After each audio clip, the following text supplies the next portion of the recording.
పర్యావరణాన్ని కాపాడాలి అంటే చట్టం ఒక్కటే సరిపోదు, దానికి సైన్స్ కూడా తోడవాలి. సరిగ్గా ఇదే ఆలోచనతో ఒక దశాబ్దం క్రితం మన దేశంలో నేషనల్ గ్రీన్ ట్రిబ్యునల్ అంటే ఎన్జీటీ ఏర్పడింది. చాలా గొప్ప ఆశయాలతో మొదలైందిది. మరి ఇన్నేళ్ల తర్వాత ఆ లక్ష్యాలను అందుకుందా, లేక దాని నిర్మాణంలోనే ఎక్కడో ఏదైనా లోపముందా? రండి, ఈరోజు ఎన్జీటీ పనితీరును కొంచెం లోతుగా చూద్దాం. ఎన్జీటీని ఎందుకు తీసుకొచ్చారంటే భారతదేశ పర్యావరణ వ్యవస్థను బలోపేతం చెయ్యాలని. ఇది మామూలు కోర్టులా కాదు.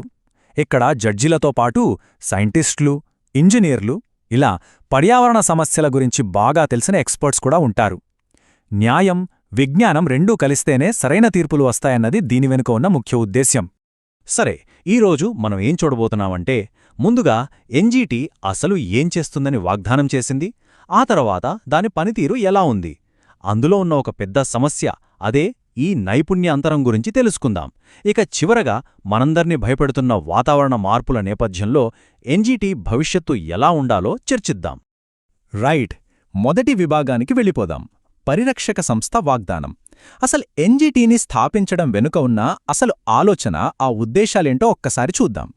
ఇక్కడ పాయింట్ ఏంటంటే ఒక హైబ్రిడ్ సంస్థను నిర్మించడం. అంటే ఒకవైపు న్యాయమూర్తులు చట్టం ఏం చెబుతుందో చూస్తారు, మరోవైపు సైంటిస్టులు, ఇతర నిపుణులు అసలక్కడ పర్యావరణానికి ఏం జరుగుతోందో విశ్లేషిస్తారు. ఈ రెండింటి కలయికే ఎన్జీటీకి నిజమైన బలం ఇవ్వాలి. ఆలోచనైతే చాలా బాగుంది, కానీ ఆచరణలో ఏం జరిగింది? ఇప్పుడు రెండో విభాగానికి వద్దాం. ఎన్జీటీ పనితీరును గమనిస్తే మనకొక ఆసక్తికరమైన, కొంచెం కన్ఫ్యూజింగ్గా ఉండే చిత్రం కనిపిస్తుంది. ఇక్కడే అసలు ట్విస్టుంది. ఎన్జీటీ పనితీరులో రెండు భిన్నమైన కోణాలు కనిపిస్తాయి. ఒకవైపు చూస్తే ఇసుక మాఫియా మీద, నదుల్ని కలుషితం చేస్తున్న వాళ్లమీద చాలా గట్టి చర్యలు తీసుకుని షబాష్ అనిపించుకుంది.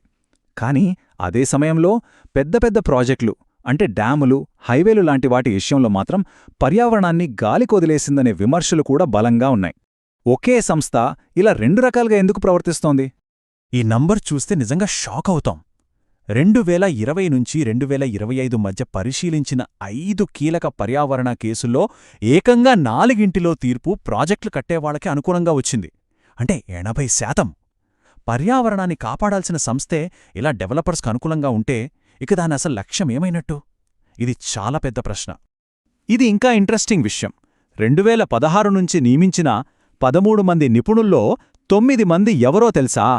గతంలో పర్యావరణ మంత్రిత్వ శాఖలోనే పెద్ద పెద్ద అధికారులుగా పనిచేసినవాళ్లు. అంటే ప్రభుత్వ నిర్ణయాలనే సమీక్షించాల్సిన ట్రిబ్యునల్లో ప్రభుత్వంలో పనిచేసిన వాళ్లే నిపుణులుగా ఉంటే వాళ్లు ఎంత స్వతంత్రంగా నిర్ణయాలు తీసుకోగలరు? ఇది ప్రయోజనాల సంఘర్షణ కాదా? సరే, ఈ తీర్పుల వెనుక, ఈ మిశ్రమ ఫలితాల వెనుక అసలు కారణం ఏమై ఉంటుంది? అదే మన మూడో భాగం, నైపుణ్య అంతరం. అసలు సమస్య ఎన్జీటీ బయట కాదు, దాని నిర్మాణంలోనే దాగి ఉంది. ఎన్జీటీ చట్టం ప్రకారం ట్రిబ్యునల్లో ఒక పర్ఫెక్ట్ బ్యాలెన్స్ ఉండాలి. ఎంతమంది న్యాయ సభ్యులు అంటే జడ్జీలుంటారో ఖచ్చితంగా అంతేమంది టెక్నికల్ నిపుణులు కూడా ఉండాలి. ఇది రూల్. లా, సైన్స్ రెండింటికీ సమాన ప్రాధాన్యత ఇవ్వాలన్నది దీని ఉద్దేశం. అంతేకాదు, ఆ నిపుణులు అంటే ఎవరో కూడా చట్టం చాలా క్లియర్గా చెప్పింది. సైంటిస్టులు, ఇంజనీర్లు, ఎకనామిస్టులు, సిటీ ప్లానర్స్, ఇలా రకరకాల రంగాల నుండి ఎక్స్పర్ట్స్ ఉండాలి. ఎందుకంటే పర్యావరణ సమస్యలు చాలా సంక్లిష్టంగా ఉంటాయి. వాటిని ఒకే కోణం నుంచి చూడలేం. చూసారా ఎంత వైవిధ్యం కావాలో? కానీ రియాలిటీలో ఏం జరుగుతోంది? అన్ని రంగాల నుంచి నిపుణులు తీసుకోవాల్సింది పోయి చాలా వరకు మాజీ ఫారెస్ట్ డిపార్ట్మెంట్ అధికారులతోనే ఆ స్థానాలను నింపేస్తున్నారు. మిగతా రంగాల నిపుణుల కొరత చాలా స్పష్టంగా కనిపిస్తోంది. ఈ నైపుణ్య అంతరం వల్ల వచ్చే నష్టాన్ని ది ఇండియన్ ఎక్స్‌ప్రెస్ మాటల్లోనే చెప్పాలంటే, సరైన నిపుణులు లేకపోవడం వల్ల తీర్పుల్లో బ్యాలెన్స్ దెబ్బతింటోంది.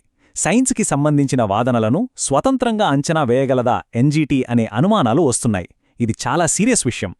ఈ లోపల సమస్యలిలా ఉంటే బయట ప్రపంచం మొత్తం వేగంగా మారిపోతోంది. మనం ఇప్పుడు చివరి విభాగానికొచ్చాం. ఈ వాతావరణ మార్పుల యుగంలో ఒక పటిష్టమైన ఎన్జీటీ మనకు ఎందుకు మరింత అవసరమో చూద్దాం. విషయం ఏంటంటే, ఎన్జీటీని స్థాపించినప్పుడున్న పరిస్థితులు వేరు, ఇప్పుడున్న పరిస్థితులు వేరు. వాతావరణ మార్పు వల్ల ప్రతి పర్యావరణ సమస్య ఇప్పుడు మరింత జటిలంగా, మరింత ప్రమాదకరంగా మారింది. సవాళ్లు పెద్దవయ్యాయి. మరి ఈ కొత్త సవాళ్లనెదుర్కోవాలంటే ఒక ఆధునిక పర్యావరణ సంస్థకు ఎలాంటి స్కిల్స్ ఉండాలి?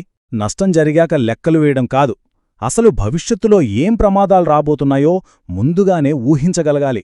వాటిని తట్టుకోటానికి ఎలాంటి ప్రణాళికలు వెయ్యాలో కూడా చెప్పగలగాలి.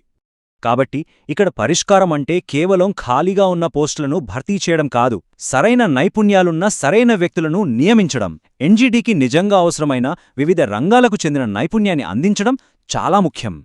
సో చివరగా మనం ఆలోచించాల్సిన ప్రశ్న ఒక్కటే.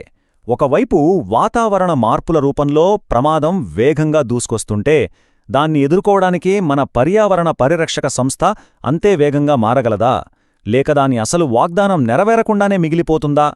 దీనికి సమాధానం భవిష్యత్తే చెప్పాలి.